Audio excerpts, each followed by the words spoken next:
Okay.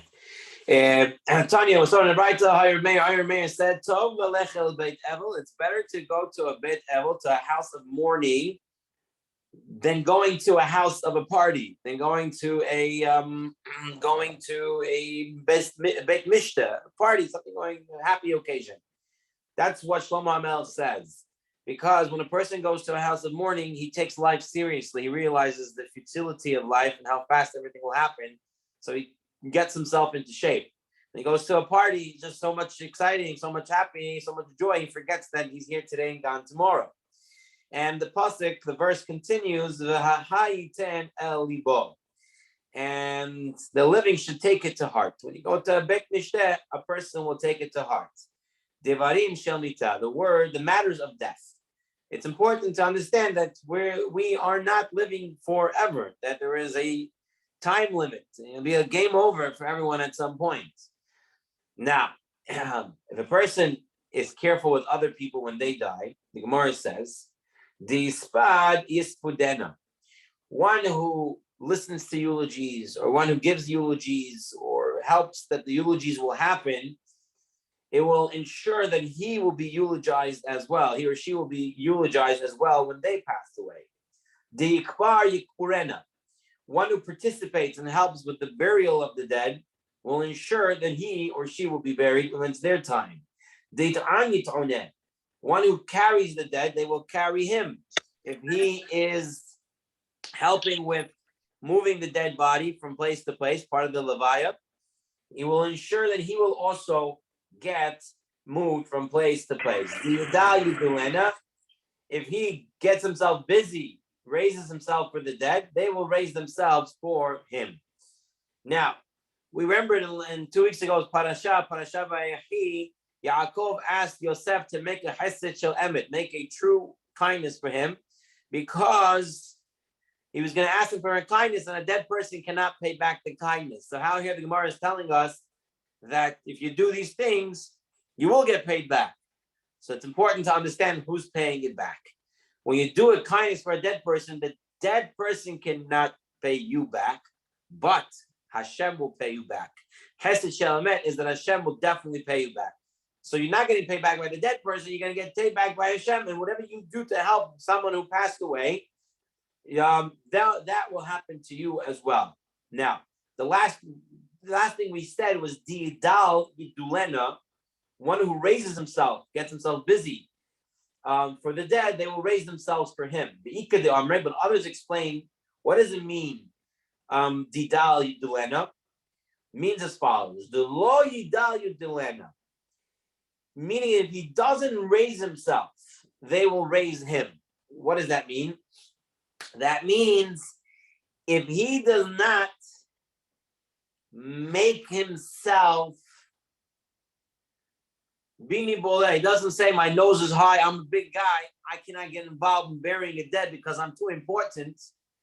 If he doesn't do that, then other people will also take care of him when he's dead. But if he says I'm too important to get involved with burial stuff, that's not for me, that's beneath me, then unfortunately when he passes away, he won't have the people taking care of him.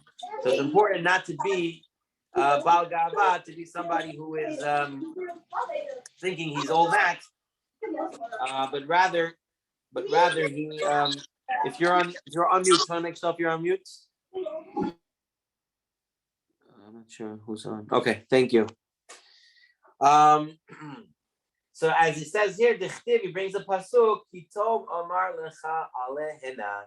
He brings a pasuk that it's better that it should be said to you, come up here, rather than you going up somewhere and then they tell you to sit down. Meaning, you rather put yourself down, make yourself an anav, a humble person, and get yourself involved with simple things.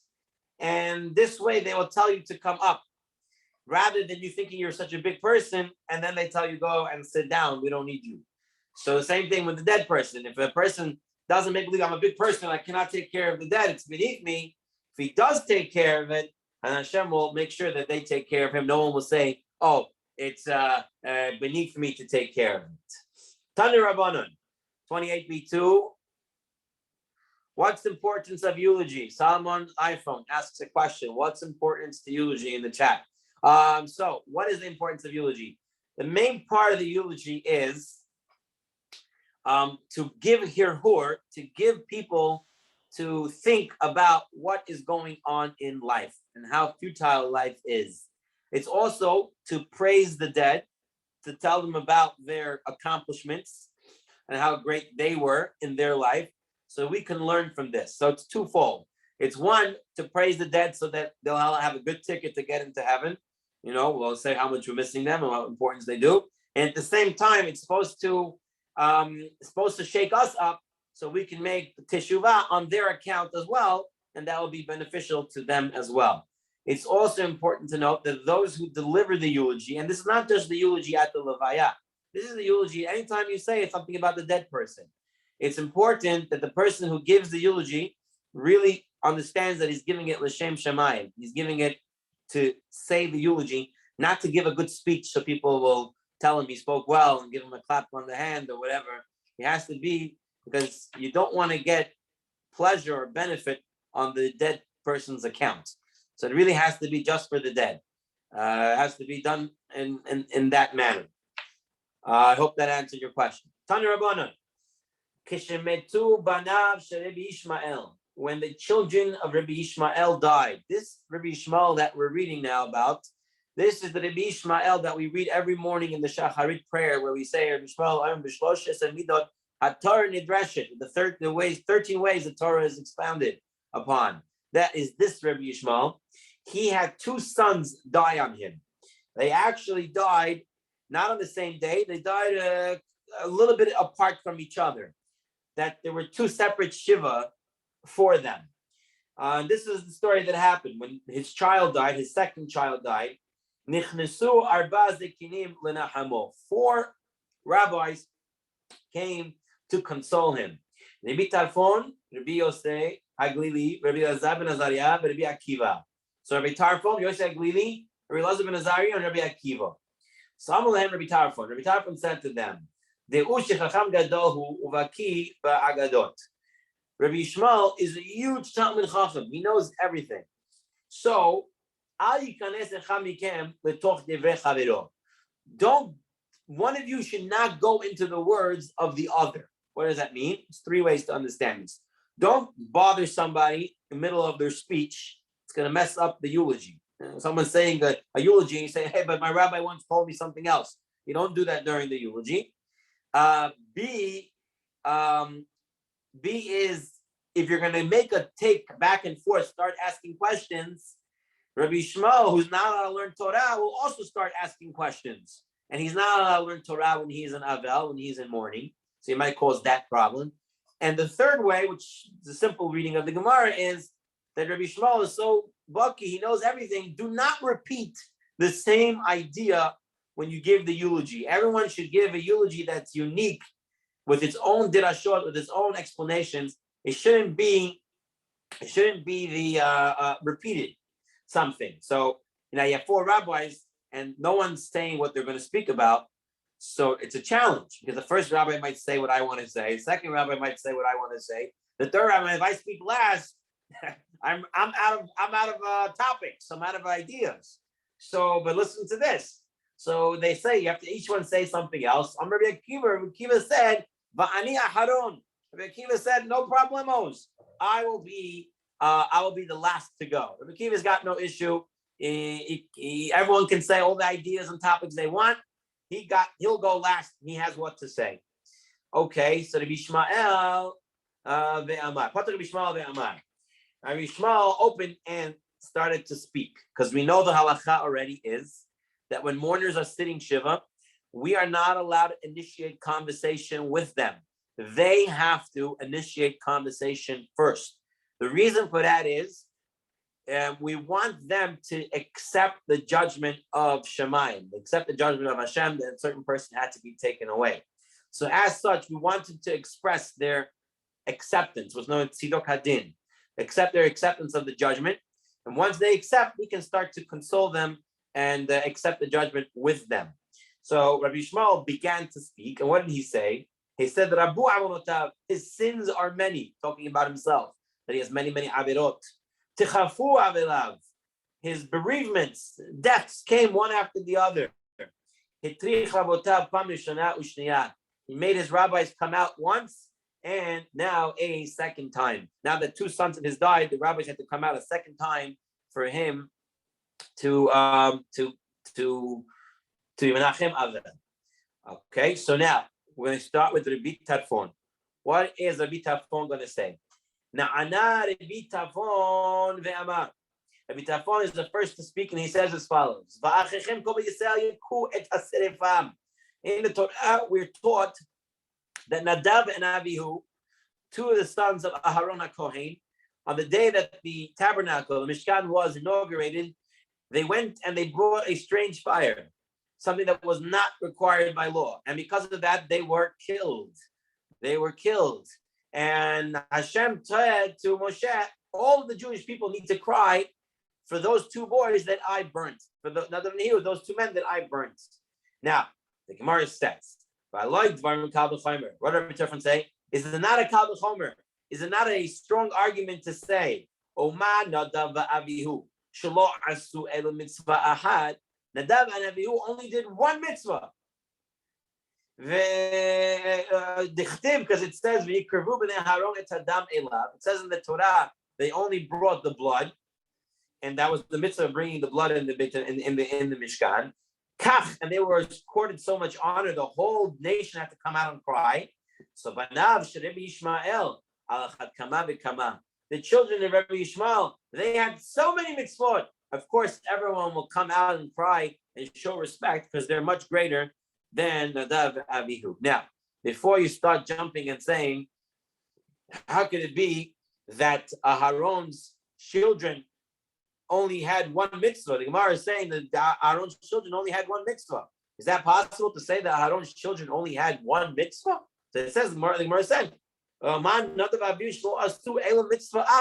had one mitzvah. Okay, so this is going to be a recurring theme in all four speeches given by these rabbis. So for now, just take it, that's what the Gemara says.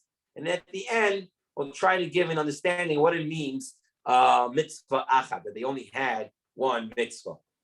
Okay, the Gemara now continues and says what the second rabbi gave as a eulogy when Rabbi Shmuel's second son passed away. Now, another Rabbi Yossi Amar, Galili, he said as follows: "V'safedu lo kol Yisrael v'kaveru oto."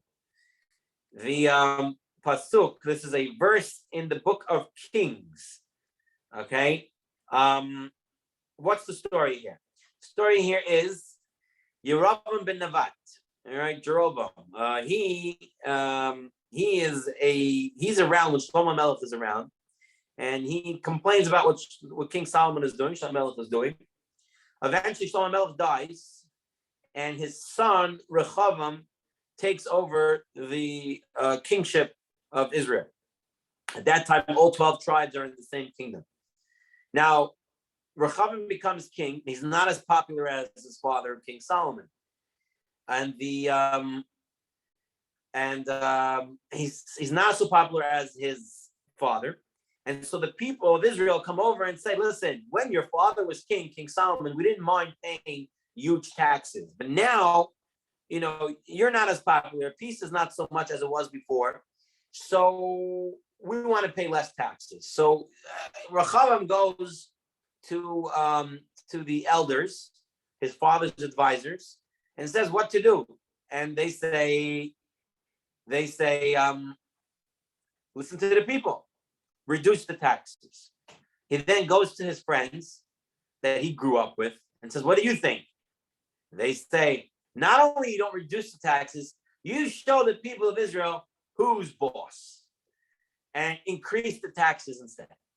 And foolishly, he listens to his friends, right? You listen to the young people. They say, the Chacham say, when young people tell you to build, they're really destroying. When old people tell you to destroy, they're really building. They understand people better.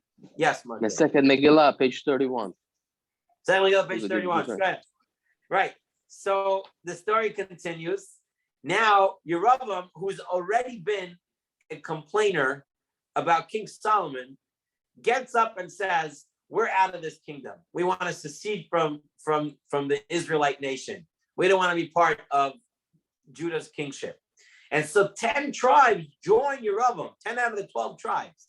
So now you have two kingdoms. You have in the north, you have the 10 tribes, and in the south, you have Judah and Benjamin, Yehuda and Benjamin.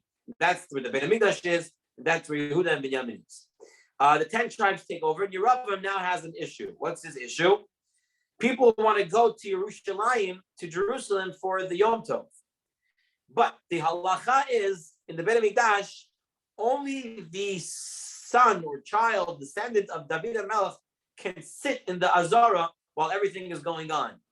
So he said as follows: if I'm going to go to be Ole Regel, to bring up the Korbanot to Yerushalayim, Rechavam will be sitting, and I will have to stand, Yerovam says. And then everyone's going to say that Rechavam is the real king because he's sitting, and I'm the joke, and they're going to leave me, and I'm going to go back to the original kingdom. So what does he do? He does two things. He sets up guards over the border that connects the northern kingdom of Israel to the kingdom of Judah, and he doesn't let anybody pass. And what he does worse is he puts up two avodah zarah, two idols, golden calves, like they did in the desert. He does the same thing again in two parts of Israel and says, these are your gods. You don't have to go to the Beit HaMikdash. Okay, now he has a son. He has a son, Aviyah. Aviyah, he did something good that we're about to learn. And when he died, there was a big, big eulogy for him. So Rabbi Yosef Glili is saying, now, so we're going back to the Gemara. Now, Rabbi Yosef Glili Omar, Savduka Yisrael v'Kavaroto. When Aviyah died, all of Israel will lament and bury him, will lament him and bury him.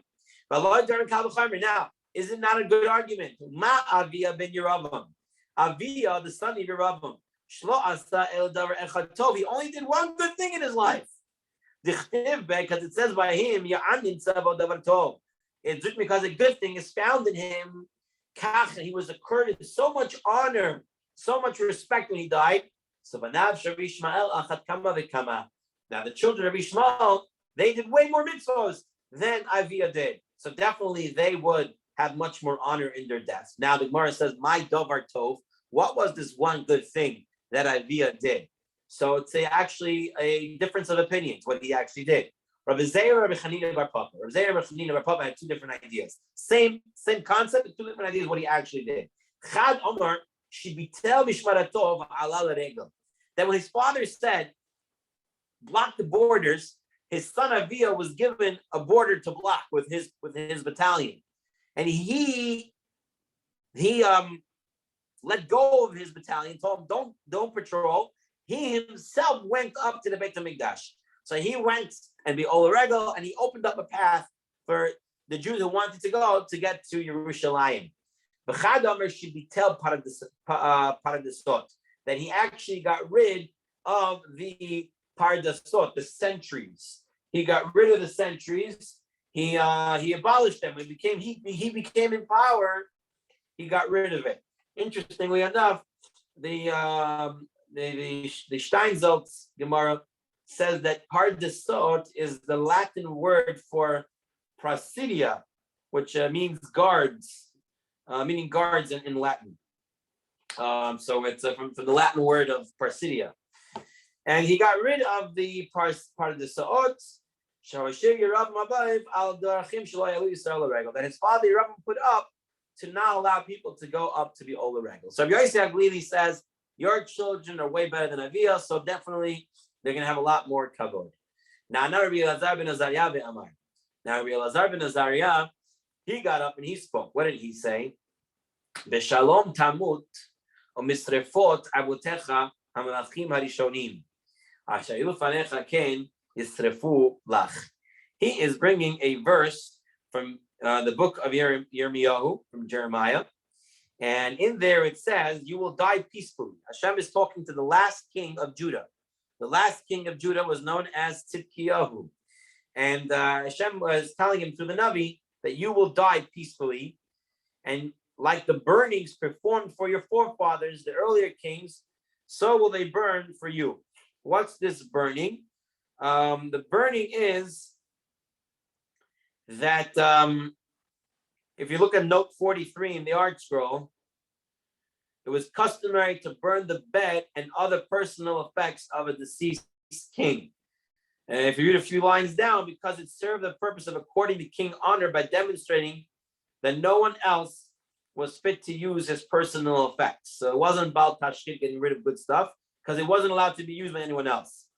But someone else, a regular person who dies, you're not allowed to burn his stuff.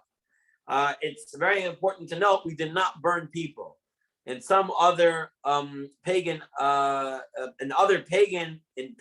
communities, if they had a king who died, they would actually burn up his wives also, saying that no one else can use his wives or get married to them. So they would actually throw his wives or concubines or whatever was his, not only his possessions but rather people as well, into a fire. That did not happen in the Jewish kingdoms.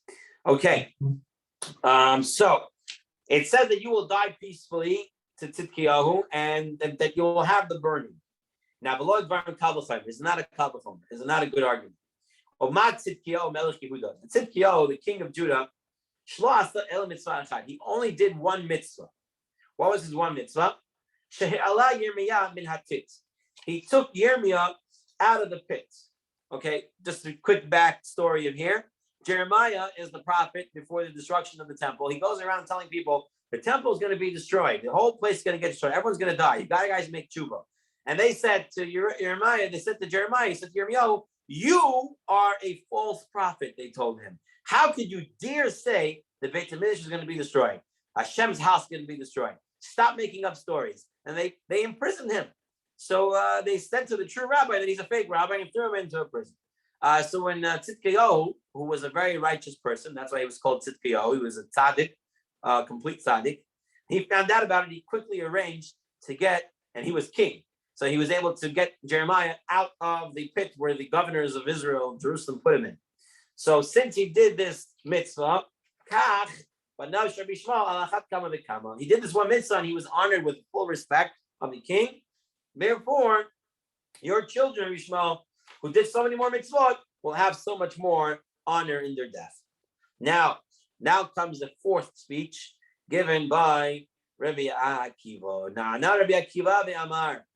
Rabbi Akiva spoke up and said, Bayom hahu yigdal hamispad b'Yerushalayim ki mispad hadrimon bivkat migidon. There is a verse in the book of Zechariah. On that day shall there be a great mourning in Jerusalem, like the morning of Hadad Rimon in the valley of Megiddo. This is talking about in the times of Mashiach, there will be a big avelut, a big mourning going on for all the people who died in Galut, people who died in exile.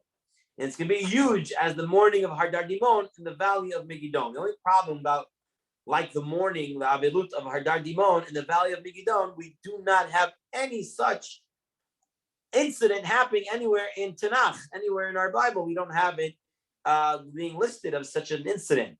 So Amr of Yosef said, Il Maled Targumeh, the Haikara, if we didn't have the Targum, the translation, the Aramaic translation to this verse, we would not know what this verse is talking about. And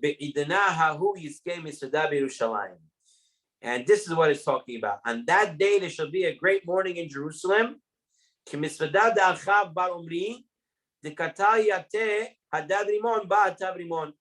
like the mourning over Achav, the son of Omri, who was killed by Hadad Rimon, the son of Tav Rimon.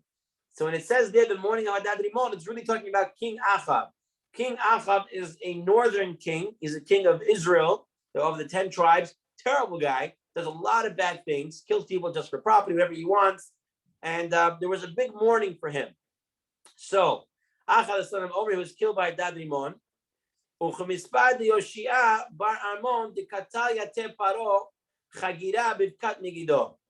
like the mourning over Yoshiah, the son of Ammon, who is killed by Paro the lame in the valley of Megiddo. This is a king of the south. of the. He was actually the king before Tzidkiyahu. He's Tzidkiyahu's father, so he's the second to last king of Judah, and he died. Why? Mitzrayim was going to fight Assyria and the kingdom of Assyria, and they wanted to travel through Jerusalem. And King Yoshiyahu said, no one's going through my land. And he went out to stop him. He got shot like 1,000 times with arrows, and he became, like you have the for the macaroni, to strain the macaroni, you have the pot with 1,000,000 holes in it. That was his body.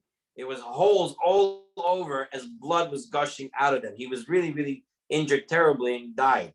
And it was, people really cried over him because he was a good king. And so when the pasuk said Hadad Rimon Bivkat Migidon, it was actually talking about two separate incidents: King Achab and King Yoshiyahu. Now, Rabbi Akiva was saying in his speech, Now, King Achab, Melech Yisrael, he was the king of Israel of the north. He only did one good thing. The Chtiv, as it says,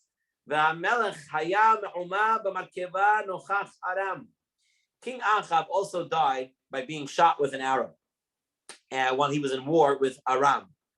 And he died, he was dying, he knew he was dying. Now he had a question what to do. He told his soldiers that were in his chariot, do not let me fall on the ground. I do not want to show the people of Israel that I am injured, because if I am injured, they will lose spirit to fight. So he had his soldiers that were with him to prop him up in the chariot. This way, the nation of Israel would not give up spirit and they would continue to fight. And it wouldn't be a complete slaughter of Israel. And since he did that, even though he was dying, he had himself propped up to continue to show resilience and spirit to his countrymen. For that, he was blessed. And for that, he had a big, big funeral for him. So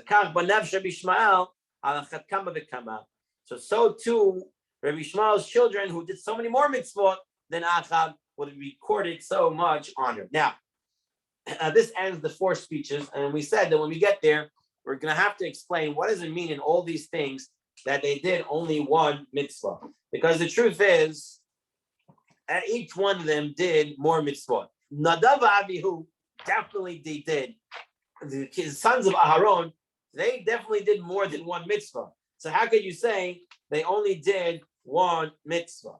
So he says not only that, even Achab, who was the king of Israel, who was a terrible guy, killed a lot of people, did bad things, he himself also had another mitzvah.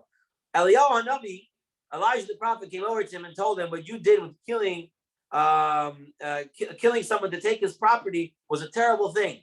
And at that time, King Achab actually put on sackcloth and he went down onto the floor, put ashes on his head, and said, "You're right." He told the prophet Elijah, "You're right." Now he continued to sin afterward, but he said he was right and he actually humbled himself.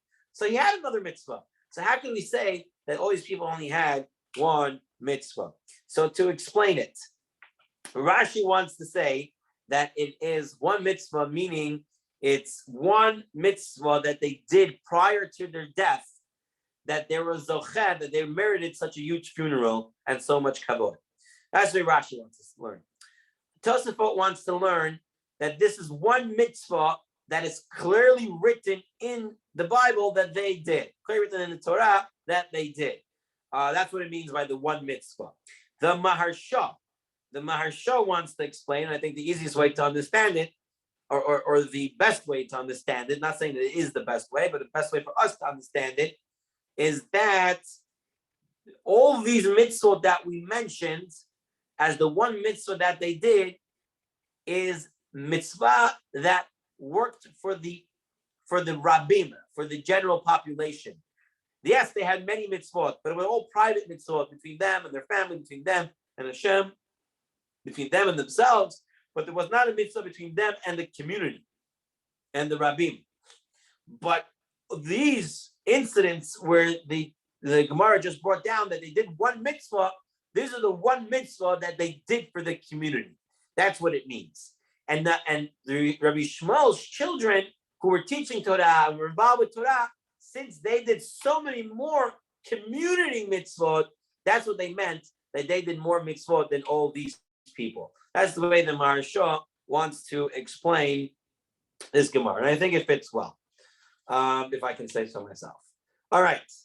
So far, so good. Any questions? Okay. We'll continue to move on.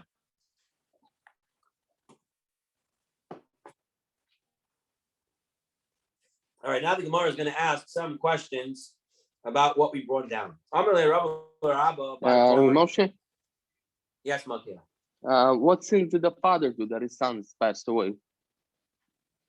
What sin? Nothing. He said, I committed sins, many sins. What sins was anything Right. specific that caused such a tragedy?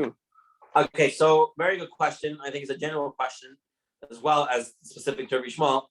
I think Rabbi Shmuel is in his state of mourning, feels that it's his fault, right? But we mentioned a few times already in this class that although children dying in a parent's lifetime is a punishment to the parent as well as to the children, if they're a certain age. However, we lack the ability to know if they're dying because of a punishment, or they're dying because they're a reincarnation, they were only supposed to live a certain amount of years, if they're dying because the angel of death made a mistake, like we learned last week, whatever it was, we don't know. Now, Rabbi Shmuel felt that it was due to his sins. Nowhere did any of these rabbis agree to Rabbi Shmuel that they died because of his sins. They were just trying to console him, to say that, they were very great, and to be like that. So I don't know if he knew which sins he was talking about. He might have just felt that. And we can see clearly from the rabbis that they did not agree or say or even incline to agree with him on that. They were just trying to console him. So very important to remember, someone died, we don't know why they died, although it may look like a punishment, it may look like something else, and it may be, but we lack the ability to see clearly and know for sure. Very good question, Malki. Amar lei Rabba Bar Mari. Kativ be b'tzidkiyahu, it says by Tzidkiyahu b'shalom tamut, that he'll die peacefully. But it's written that Tzidkiyahu iver, that Tzidkiyahu was actually blinded. Very sad story with Tzidkiyahu. As Jerusalem is burning to the ground, Tzidkiyahu tries to escape Jerusalem through underground tunnels. God makes it that an animal is walking over his underground tunnel. So we're even with his children are walking in an underground tunnel. There's like a deer walking on top. So the Babylonians see him and where he's going. And he comes out at the end of the tunnel, and there's the Babylonian generals and soldiers and Nebuchadnezzar. And Nebuchadnezzar says, I'm going to kill all your sons in front of you. He had about 7 sons, killed all his sons, and then he blinded Tzidkiyahu, and then threw him into a dungeon. So how could the pasuk, the verse in Jeremiah says he died in peace? How did he die in peace? His children dead, his eyes plucked out. He's sitting in the dungeon and he died, and he's saying it's considered dying in peace. So the Gemara answers it's a relative dying in peace. Amar le Hachi Amar Yochanan Shemet Nebuchadnezzar b'yamav. Nebuchadnezzar, his tormentor, the person who did all these things, died in his days. Nebuchadnezzar died while Tzidkiyahu was still alive. And in the olden days, when a king would die, all his edicts and all his punishments and all the stuff he sent out was what would be canceled. So Tzidkiyahu was actually let out of jail when Nebuchadnezzar died. He was let out of jail. He came out of jail. He was taken to a home, put into his family's house. He was put on the bed. He lived for one more day, and the day later he died. So Tzidkiyahu died in peace as a free man, and after seeing his tormentor punished. So it was a relative peace. It's written by Yoshiyahu.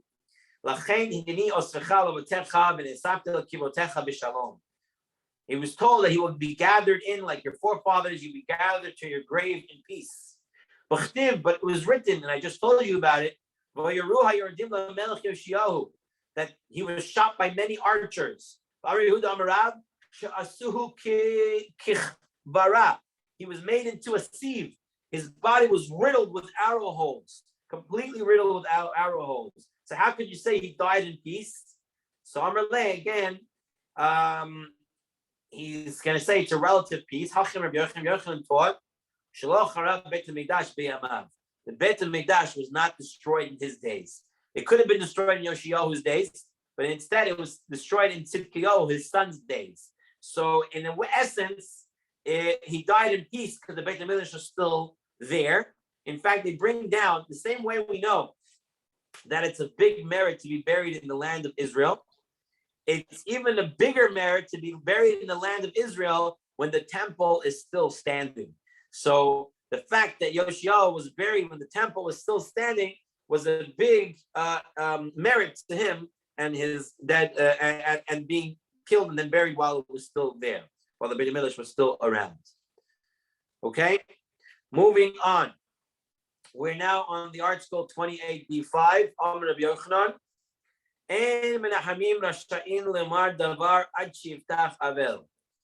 Those who come to console a mourner are not allowed to speak until the mourner begins to speak. Shnei Amar, because it says, and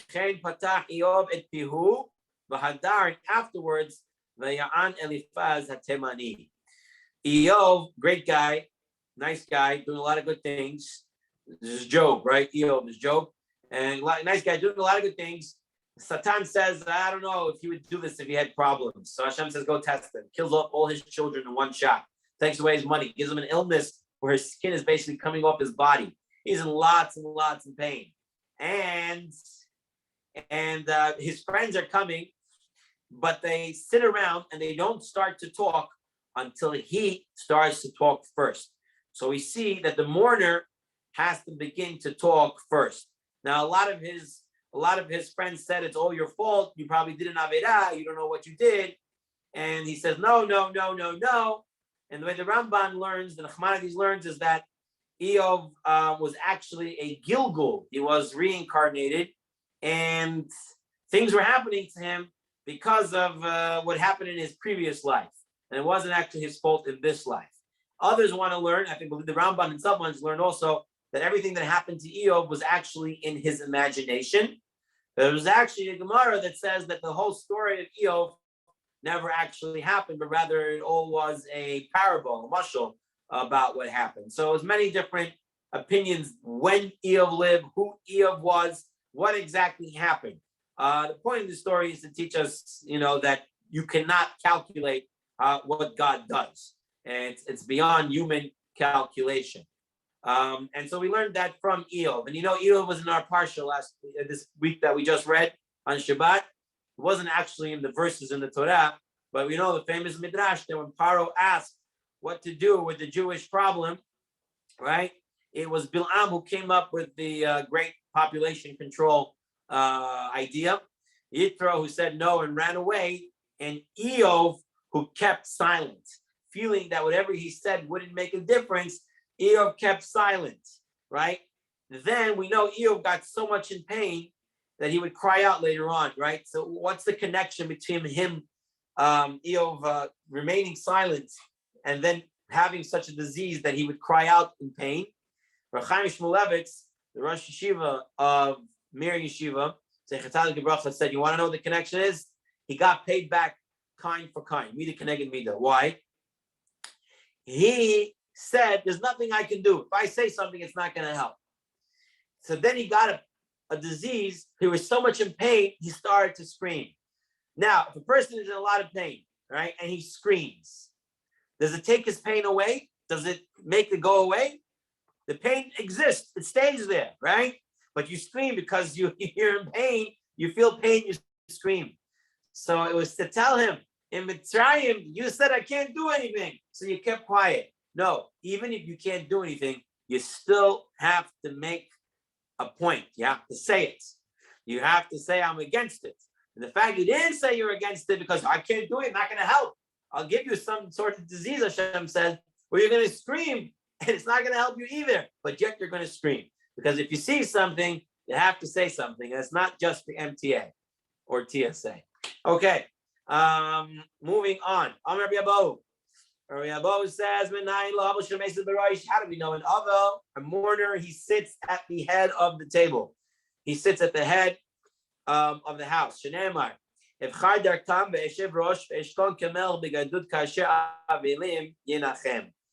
I would rest like a king among his troops as one who consoles mourners, and he would sit at the head. Now it says yinachem. Yinachem means people who come to console. So not the mourner himself.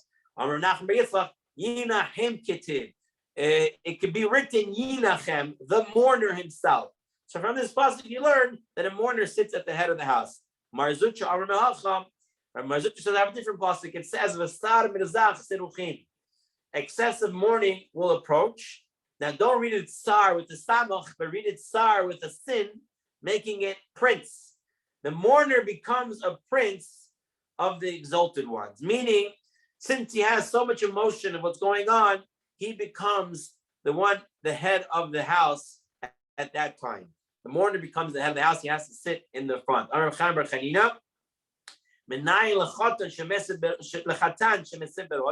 do we know that a hatan is supposed to sit at the front of the table? He's supposed to be the head of the household when he's a bridegroom, when he is the hatan, damot, because it says ki hatan yichahen peher, and it says like hatan, he's like a kohen. Ma kohen barosh. Same thing like kohen goes first. Same way a hatan goes first. In fact, just to mention, the Shulchan Aruch says the hatan should be the one breaking the bread during his wedding and during his sheva brachot. I know in my family, all my brothers and my brother-in-laws, during the wedding, we actually said the Netilat Yadayim Hamotzi, and we broke the bread, the hatan themselves, based on what the Shulchan Aruch says and where the Gemara brings it here, as well as in many other places. I know other families, they do that the grandfathers do it, one Netilat Yadayim, one Hamotzi. It's Shulchan Aruch doesn't say that way. It's not a halacha that you have to follow. It has to be done. The hatan has to do it. But the kavod is the hatan. Not only is a kavod the chatan, because the chatan having the most emotion, he's supposed to be the head of his what's going on, and also it also takes away from machloket, from argument, because why this grandfather with that grandfather? I want this one, I want that one. If the chatan gets everything, nobody says anything. The chatan gets it. So based on a few ideas, people should start to go it that way. Solomon gives a thumbs up. So very good. Rabbi Moshe. So, yes. So then they will all have to wait to start eating then for the chatan to wash bread. That's what they come out of the... Everyone washes their own, starts to eat. That's the whole thing is ceremonial. What they do when they come and they wash. It's ceremonial. It's Ashkenazim, you don't even have it. They don't even they can stay away from it completely. They don't do anything. Everyone just washes themselves. Okay, but it's important. The person who has most emotion, he should be the one heading the being in charge. The same thing when you're a Baal Bayit, when you're the head of the house, you're supposed to be one breaking the bread. It says it because you have ayin yafeh. You want everybody to eat well, so you break better and you give it out. It's also because as a host, you have the most emotion of everyone there because you got to pay attention to everyone to make sure everyone has good. So you're going to be the one in charge. You sit at the head because you understand your guests. It all has to do with who is the most invested there. And how do we know a Kohen is at the head? The Tanya Rishma, the Kiddashto, it says Kiddashto. The Chol Darish Gedusha. Anything that's holy, the Kohen goes first. Liftoach Rishon, he's the first to begin reading. He goes to Aliyah Rishon, the first Aliyah. Uvarech Rishon, he blesses first. You get him to do Birkat Hamazon over someone else. V'litol Manei Yafeh Rishon, and if there's something that he has to select with Levim and Yisraelim, the Kohen would select first. Now, about getting Aliyah Rishon, the Kohen is supposed to get Aliyah Rishon. If for some reason you don't want the Kohen to get Aliyah Rishon, you can ask the Kohen to walk out of the shul for a moment, or out of the room where the davening is going on, and you can give it to somebody else if he agrees to that. You cannot just say, it's okay, the Kohen is mochel. You have to actually ask him. You cannot just say he forgives someone and then someone else to go up. It's best that he walks out, it needs someone else to go up. What happens in this case? Very interesting halacha. You go to a shul where 9 out of the 10 people praying are Kohanim, and 1 is a Yisrael. Who gets Aliyah Rishon? Lahalacha. Yes, Makir. Israel gets first. That is correct. The Yisrael will get first. Very interesting case. And actually, it used to be cities in Jerba, in Tunisia, where the majority of the Jews there were Kohanim. And if a Yisrael came to visit, he would get Aliyah Rishon as part of Darchei Shalom. And then all the Kohanim would get aliyot. We never put one coin after the other coin usually, because it's like saying one coin was good. It's like, oh, then you're not good. Let's go get a second coin. So you're not allowed to do that. Therefore, if there's no Levi, a coin reads the bracha again. Now, that's true when it comes to aliyot. When it comes to Birkat Hamazon and other things like that, you're not mechuyev. There's no obligation to give it to a kohen unless the kohen is also a Talmud Chacham. If there is a Talmud Chacham who's not a kohen, and there's a kohen who's an Am Haaretz who doesn't know halachot, you should give it to the Talmud Chacham versus giving it to the kohen. It's only a kohen who is a Talmud Chacham who you have to give complete respect to. So I mean, if it's going to cause a fight and stuff like that, you have to judge based on what's going on at the time. But mostly it's the Talmud Chacham, and then if it's a kohen Talmud Chacham, then definitely you want to give it to him. Regards to giving him kiddush or hamotzi or birkat hamazon, the halacha is you should really give birkat hamazon to the oreach, to the guest. The guest is supposed to do birkat hamazon. The bread is supposed to be broken by the Baal Habayit because he's better able to divide it. As for kiddush, there are those who say the Baal Habayit should do it. There are those who say you can give it to other people to do it. You have to judge it based on what you see. If the person you're giving it to is a Talmud Chacham, maybe there's a reason to give it to him. If he says no, the Baal Habayit should do it, then you should listen to him and let the Baal Habayit do it, because there are opinions that the Baal Habayit should do it. Definitely Birkat Hamazon to the guest, and definitely Hamotzi should be the host. That's the way it's brought down. Okay. All right. In order to take the soul out of the body, when the Malach HaMavet, the angel of death, comes to take the soul out of the body, it's as hard as kitzipori befi havashet. Rashi says this means it's pulling a knotted rope. You have a rope full of knots, and you're trying to pull it through a tight hole. It's very, very difficult to do that. Others want to explain it's like swallowing a whole bird. You have a full small bird, and you're trying to swallow it whole. That's how hard it is to take a neshama out. Rabbi Yochanan Amar, it's like cables pulled through a hole. It's another type of rope that's going through a tight hole, very hard. The Geonim say this means like someone who's swallowing a whole huge round mushroom. Again, a very big challenge, very painful to take the neshama out of the guf. But problem here is we learned a couple of weeks ago that when a tzaddik dies, he dies through Hashem's kiss. And it's as if taking hair out of milk, which is really easy and it's not very painful. So which is it? So this is the explanation. A tzaddik whose whole life is living on a spiritual level, his neshama is always on the outside of him. It's very easy for his neshama to come out. That's when he dies, he doesn't have pain. But when a average person whose guf, his body, his physical is most important, his soul is entrapped in many layers of physicality. So in order to take that spiritualist out of him, it's very painful to crack all those layers of physicality. And that's why it's painful. So if a person wants a less painful death, it might be appropriate for him to start now to be more spiritual. Okay. The Amar Levi Bar Chayata, Levi Bar Chayata said, "Haniftar min hamet." When you leave a dead person, when you're leaving a levaya, what do you say to the dead person? Lo yomer lo lech l'shalom. You don't tell him lech l'shalom, go to peace. Ela lech b'shalom. Rather, you tell him go in peace, not go to peace, but go in peace. So when you leave a levaya, you say lech b'shalom with the bet. Haniftar min achai, when you leave your friend who's alive, lo yomer lo lech b'shalom. You don't tell him go in peace. Ela lech l'shalom. You tell him go to peace. We're going to explain the difference between in peace and to peace. Now, haniftar min hamet, one who parts from a dead person, lo yomer lo lech l'shalom. You don't say go to peace. Ela lech b'shalom, go in peace. Shenemar, as it says by Abraham Avinu, Hashem told him, "Va'ata tavo el avatecha b'shalom." You will come to your fathers in peace. So you tell the person dying, the dead person, b'shalom, in peace. Haniftar min achai, person who parts from a living person, lo yomer lo lech b'shalom. You don't say go in peace. Rather, you say lech l'shalom, go to peace.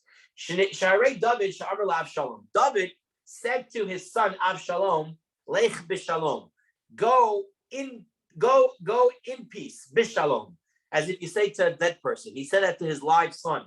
But what happened to his son? Halach v'nitla. He was riding on a horse. His hair, very long hair, got stuck in the tree. And then Yoav ben Surya, the general of David, who was in a war at that time with Avshalom, who was against his father, came and killed Avshalom. So you see, he said bishalom, and it ended up that his son died after that. But Yitro, Shiamar LaMoshe, but this week's parsha, when Moshe came to Yitro and said, I need permission to leave, what did Yitro say in the Torah? He said, Lech lishalom, go to peace. Halach be'atzliach. Moshe left, and Moshe was successful. So what is the difference between bishalom, Lech bishalom, and Lech lishalom? So the Netivot Olam explains. Shalom comes from the word of shleimut, of completion. A person in this life is supposed to work on completing his soul and his job that he came down here to on earth. So you tell a live person, Lech lishalom, continue to work to perfection. Lech lishalom, continue to perfection. But a dead person cannot anymore perfect himself. He's done. So you tell him, Lech bishalom, take your perfection and go to the next world.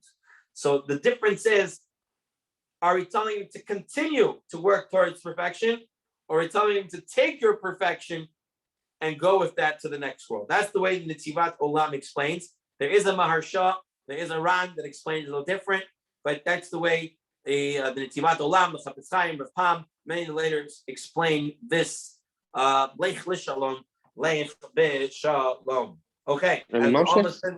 Yes, Malkia. But now they just say have a good day, no? Yeah, I don't hear people saying go to peace, with peace, or that's what or is it say. a long journey? Maybe it was a long journey. They were in cars back then, so they had to travel. Yes, Marsha goes with that opinion. It's about journey and going and having a peaceful journey and stuff like that. I don't think this is not applicable today. I think just people don't do it. People don't do a lot of things. But why not just say, may peace be upon you? May peace be upon you. Or does it sound like Star Wars? May the force be upon you. But it's like you are with peace and you're going to peace, no? Listen, I don't know. This is what it says in the Gemara. Lech l'shalom, lech l'shalom. Okay, I'm a Rab Levi. Rab Levi said, anybody who finishes praying and goes to learn, he would be zocheh, he would merit seeing Hashem's presence or feeling Hashem's presence, seeing the Shekhinah. He will be able to accept the face of the Shekhinah. Shneimar, as it says, he goes from multitude to multitude, one group to another group, from a group of prayer to a group of learning. That's why it says Yaakov Avinu, Yaakov Ishtam Yoshev Ohalin. He sat in many tents because he went from the tent from prayer to the tent of study, from the tent of study to the tent of prayer. It shows that you're always trying to be involved in godly things. And we know that if you always show you're trying to be involved in godly things, then even when you're not involved in godly things, when you got to go to college and take a course, or you got to work for a living, all that's still counted as a mitzvah because you show that you really want to do is to work or learn. And then you'll be considered going from one multitude to the other. When a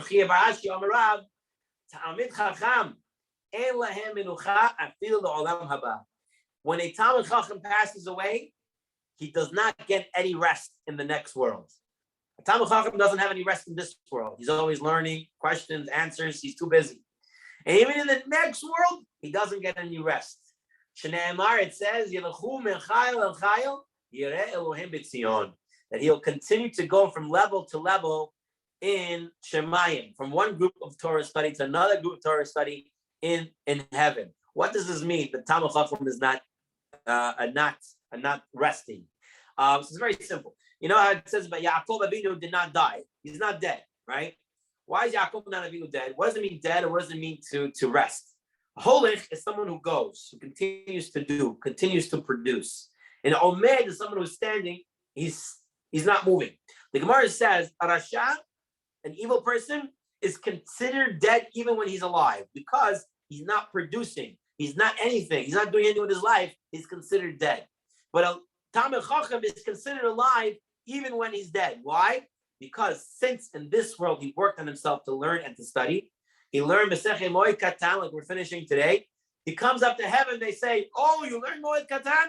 Let's teach you Moed Kattan for real. And they start to teaching him on a whole different level. And now he has a whole different understanding. And so even when he gets to heaven, he's not dead, because now he's doing what he always loved to do, and he's doing more, and he's continuing to understanding it on higher levels. So he has no rest because he's still alive. So when it says here he doesn't rest, he's not resting because he's still alive, even though he's dead and he's in the next world already. And he continues to produce because he was a Talmud Chacham. He taught in this world, and so his students continue to learn his Torah. He's considered alive in that world and in this world simultaneously. We should all be zocheh to that idea. I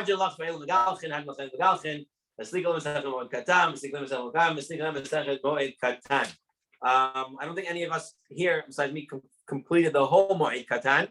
But Be'ezrat Hashem, next week we will be beginning Masechet Sanhedrin. Okay, so you can either get the art scroll Masechet Sanhedrin, or you can get the Koran edition of, it's also in English, whichever Gemara you're more familiar with and more comfortable with. Or if you want, you can also get this beautiful Gemara in Hebrew, the Masifta Gemara. Each one has its own pluses and minuses. Baruch Hashem, I kind of take from everything and try to put it together so you get it. Masechet Sanhedrin is a very different type of Masechet. Baruch Hashem, we are going from Michael El Chayil, from one group to another group. And as in life, we're supposed to be producing, meaning that we cannot stay on one level. We got to start learning more challenging stuff. Bezat Hashem should give us the koach to be able to start Masechet Sanhedrin and also to finish it. As Rabbi Yaakov Kamenetsky says, it says in Chachamim tell us in Pirkei Avot, Hitchil b'mitzvah, omrim lo ligmor. A person who starts a mitzvah, they tell him to complete it. So as long as you start Masechet Sanhedrin, Be'ezrat Hashem, you will also be able to zochet to be finishing it. Malkiel has a l'chaim to make, so we finish Masechet Moed Kattan. So everybody, l'chaim, l'chaim tovim shalom. Mazal tov, mazal tov. Mazal tov l'kulam. Beautiful job, everyone. Thank you so much.